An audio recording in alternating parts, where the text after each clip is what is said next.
뉴턴은 1642년 크리스마스 날 영국에서 태어났어요. 아버지는 뉴턴이 태어나기 전에 이미 돌아가셨고 3살 때 어머니는 재혼을 해서 떠나버렸죠. 그래서 뉴턴은 외할머니 밑에서 외롭게 자랐답니다. 11살 때 새아버지가 돌아가시고 어머니는 다시 뉴턴 곁으로 돌아오지만 곧 뉴턴은 기숙학교로 가게 되었어요.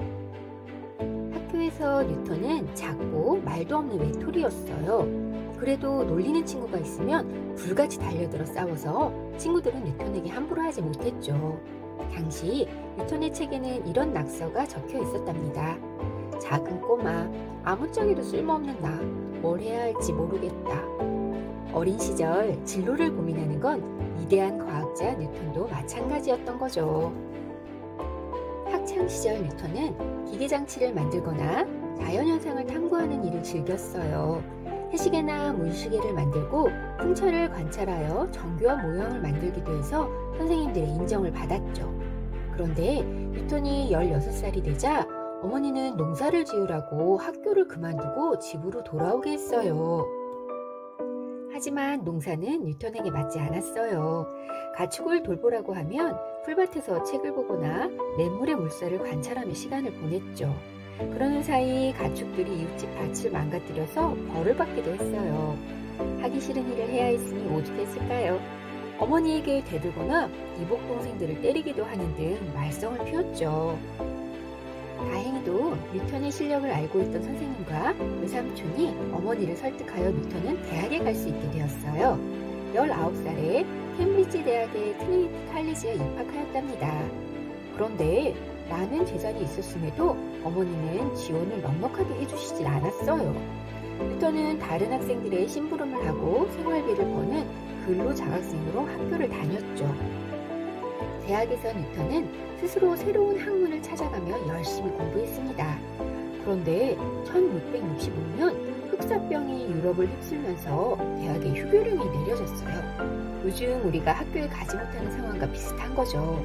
하지만 이 시기가 뉴턴에게는 황금기였어요. 외부와 단절된 채 2년 동안 뉴턴은 독창적인 연구를 할 수 있었거든요. 곡선 도형의 면적을 구하는 미적분 방법을 창안하였고 운동의 법칙을 통해 사과가 땅으로 떨어지듯이 달과 지구도 서로 잡아당기고 있다는 만류인력의 법칙을 고안하였죠. 이는 근대과학을 가능하게 한 혁명적 사건이었기 때문에 사람들은 1666년을 기적의 해라고 부릅니다. 1667년 다시 학교로 돌아간 뉴턴은 27살에 교수가 되었습니다. 그런데 뉴턴이 강의한 수학 내용은 너무 어려워서 학생들에게 인기가 없었어요.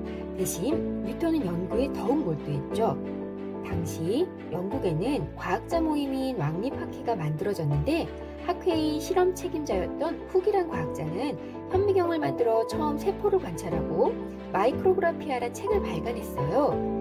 이에 자극을 받은 뉴턴은 망원경을 만들고 빛의 성질에 대한 연구를 진행했습니다. 프리즘을 통해 무지개 색을 본 적이 있나요? 프리즘을 이용하여 빛 속에 숨어있는 무지개 색을 처음 알아낸 사람이 바로 뉴턴이에요. 사실 빛 속에는 더 많은 색을 볼 수 있지만 뉴턴이 칠음계에 맞춰 색을 분류했기 때문에 우리는 무지개를 7가지 색이라고 얘기하죠. 이러한 빛의 성질에 대한 연구로 뉴턴은 과학자 사회에 알려지게 되었어요. 당시 왕립학회 과학자들은 천체의 운동 법칙에 대해 알아내기 위해 많은 토론을 진행하고 있었습니다. 대표적인 과학자가 훅과 헨리였어요. 훅은 천체 사이에 어떤 힘이 작용하여 원운동을 하고 있다고 생각했지만 증명을 하지는 못했죠. 헨리는 이 문제에 대해 뉴턴에게 조언을 구했습니다. 42살이 된 뉴턴은 24살에 생각했던 이론을 정리하여 물체의 궤도운동에 대해서 헨리에게 알려주었죠. 뉴턴의 통찰과 해석에 크게 감명을 받은 헨리는 뉴턴을 설득하여 1687년 자연철학의 수학적 원리인 프린키피아를 발간하게 되었습니다.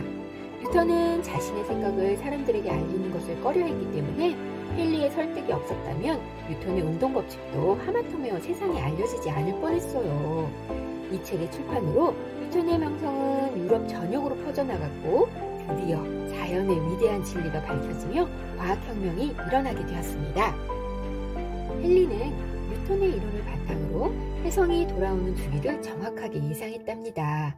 옛날 사람들은 혜성이 나타나면 불길한 징조라 생각해서 불안해했는데 뉴턴과 헨리 덕분에 자연현상임을 알게 되었던 거죠. 헨리 혜성이라 부르는 이 혜성은 2061년이면 다시 볼 수 있답니다. 이처럼 과학이 중요한 이유 중 하나는 기존 현상이나 사실을 설명하는 것을 넘어 새로운 사실이나 현상을 예측할 수 있기 때문이에요. 뉴턴은 천재적 재능을 가지고 선구자들의 지식을 열심히 탐색했기 때문에 위대한 업적을 남길 수 있었죠. 하지만 동료 과학자들의 자극과 협력도 중요한 역할을 하였답니다.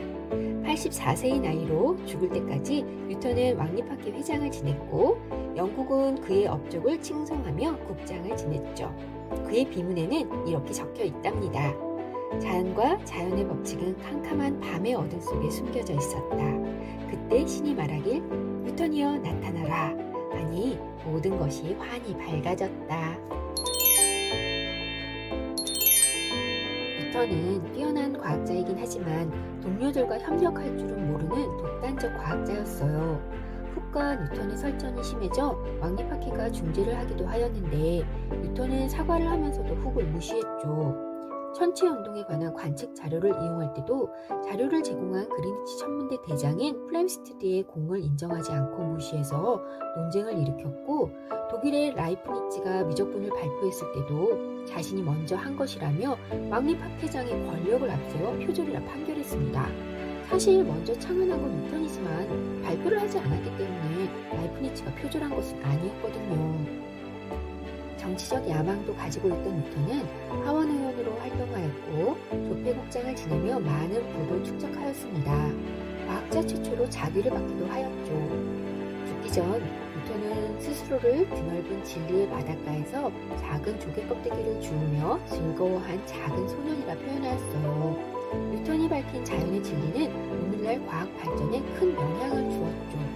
하지만 만약 뉴턴이 권위주의에서 벗어나 열린 마음으로 동료 과학자들과 협력하였다면 해변가의 쓸쓸한 작은 소년이 아니라 드넓은 진리의 바다를 항해하는 선원이 되어 더 많은 업적을 남기지 않았을까요?